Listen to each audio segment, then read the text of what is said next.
சமைக்கல ஆனா சாப்பிட சொல்றாங்களே. சமைக்காம சாப்பிட சொல்றாங்க. விஷயத்த சொல்லுவா. ஒரு நாள் இவங்க என் கூட விளையாடுறேன்னு சொன்னாங்க. விளையாடவே இல்ல.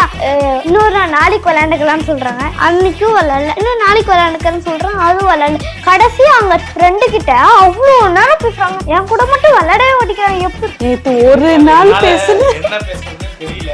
உங்க பக்கம் ஏதாவது நியாயம் இருக்கான்னு வரலான்னு பார்த்தா அதுக்கான ஸ்பேஸே விட மாட்டாப்ல. நைட்டு வேற போன் வேற பாக்குறாங்க வேற. ஃபர்ஸ்ட் ரவுண்ட்ல நீங்க அவர் மேல சொன்ன கம்ப்ளைண்ட்லாம் இப்போ அவர் உங்க மேல சொல்றாப்ல. போன் யூஸ் பண்றீங்க, ஃப்ரெண்டு கிட்ட பேசுறீங்க. இது நியாயமான ஒரு கேள்வி. குழந்தை கூட டைம் ஸ்பெண்ட் பண்ணணும்ல, ஏன் ஸ்பெண்ட் பண்றது இல்ல? ஆக்சுவலி நேத்து ஒரு நாள் நான் பேசினேன். Long time friend. இவனோட வீடியோ வைரல் ஆனனால அது மட்டும் இல்ல, யூடியூப்பும் பார்த்துருக்கு. ஒரு நாள் நான் கேட்டேன் ப்ராமிஸும் பண்ணிருக்காங்க. இன்னும் விளையாடல. இந்த கையில ப்ராமிஸ் இனிமேட்டு கரெக்டா விளையாடிடுவீங்களா? அவர் கூட டைம் ஸ்பெண்ட் பண்ணுவீங்களா? கண்டிப்பா விளையாடுறேன் சார். என் ஃப்ரெண்டு எங்க போயிருக்கான் தெரியுமா? ஊருக்கே போயிருக்கான். அவ்வளவு நாள் அங்க தங்கி இருக்கான். இது உண்மையிலே நியாயமான கேள்வி. இதை நீங்க மறுக்கவே முடியாது. ஒகேஷன் லீவ் விடுறாங்கனாக்கா கண்டிப்பா ஏதாவது வெளியூருக்கு கூட்டு போகணும். குறைந்தபட்சம் பாட்டி வீட்டுக்காவது கூட்டு போகணும். அங்க போயிட்டு ஏதாவது சொப்பு சமா வச்சு விளையாடதான் அந்த லீவினுடைய மொத்த அர்த்தமே இருக்கு. நீங்க ஏன் கூட்டு போறது இல்ல, இங்கேயே வச்சிருக்கீங்கன்னு ஒரு கம்ப்ளைண்ட் சொல்றாப்ல. இது கரெக்டான கேள்வி தானே? கரெக்ட் தான் சார். நான் ஆக்சுவலி இப்போ எனக்கு பிளான் கிடையாது. இப்போதைக்கு எனக்கு லீவும் தரமாட்டிக்கிறாங்க. நான் பிளான் பண்ணிட்டு இருக்கேன் கூட்டு போக வைக்கணும் அப்படின்னு. யாருமே சமைக்கல ஆனா சாப்பிட சொல்றாங்களே.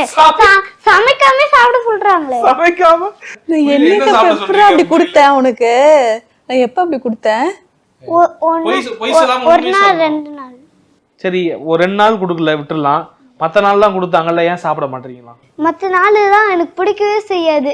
முதல்ல டிவி நல்லா பார்த்துட்டு இருக்கும் போது நல்லா பார்த்துட்டு இருக்கும்போது திடீர்னு சாப்பிடுன்னு சொல்லுவாங்க.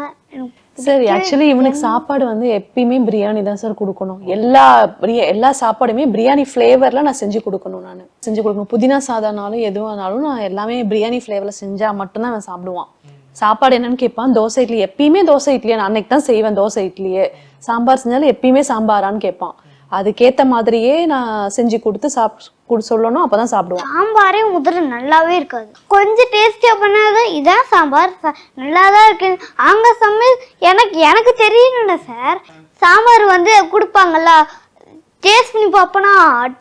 சரி, எனக்கு இன்னொரு டவுட். நீங்க சாப்பிட்டு வயிறு ஃபுல்லானதுக்கு அப்புறம் ஃபீட் பண்றாங்களா உங்களுக்கு?